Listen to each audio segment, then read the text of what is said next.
правда ли, что Аллах любит чихание?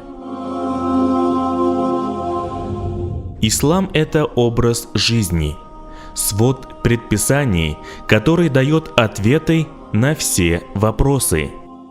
Он регулирует каждую сферу жизни мусульманина так, чтобы у него не оставалось вопросов. Имея в распоряжении предписания относительно всякой вещи, даже самой обыденной и вроде бы незначительной, такой как чихание, например, мусульманин может выполнять ее наилучшим образом и получать за это награду. Это ли не благо и милость Аллаха?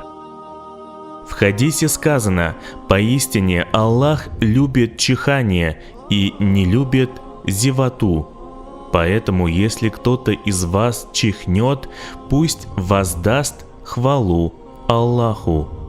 Ответить на чихание является обязанностью мусульманина перед другим мусульманином. 4 вещи для мусульманина является обязательным выполнить по отношению к своему брату-мусульманину. Навестить его, если он заболел, присутствовать на его погребальной молитве, если он умер, ответить ему, если он пригласил, и обратиться за него с мольбой, если он чихнул. Что делать чихнувшему? Первое – прикрыть лицо ладонями. Если кто-либо из вас чихает, то пусть прикроет свое лицо ладонями, чтобы приглушить звук. Второе – произнести дуа. Если кто-либо из вас чихнет, то пусть скажет «Альхамдулиллахи Раббиль Алямин» – «Хвала Аллаху, Господу миров».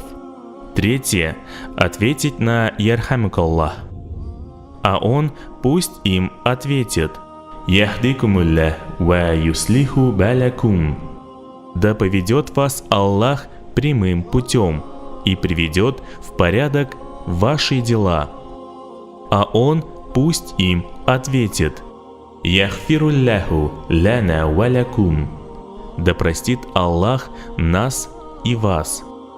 Что делать, если кто-то рядом чихнул? Первое – произнести дуа. А ему, тому, кто чихнет, следует сказать «Ярхамукаллах» – «Да помилует тебя Аллах». Если кто-либо из вас чихнет и восхвалит Аллаха, то обратитесь за него с мольбой. А если он не восхвалит Аллаха, то не обращайтесь. Однажды 2 человека чихнули в присутствии пророка, да благословит его Аллах и приветствует. И одному он сказал: «Да помилует тебя Аллах, ярхамукаллаху». Другому же он этого не сказал. Тот, кому он этого не сказал, спросил: «Почему, когда чихнул такой-то, ты сказал: да помилует тебя Аллах, а когда чихнул я, ты не сказал мне этого?» В ответ ему пророк, да благословит его Аллах и приветствует, сказал: «Этот воздал хвалу Аллаху, а ты хвалы Аллаху не воздал».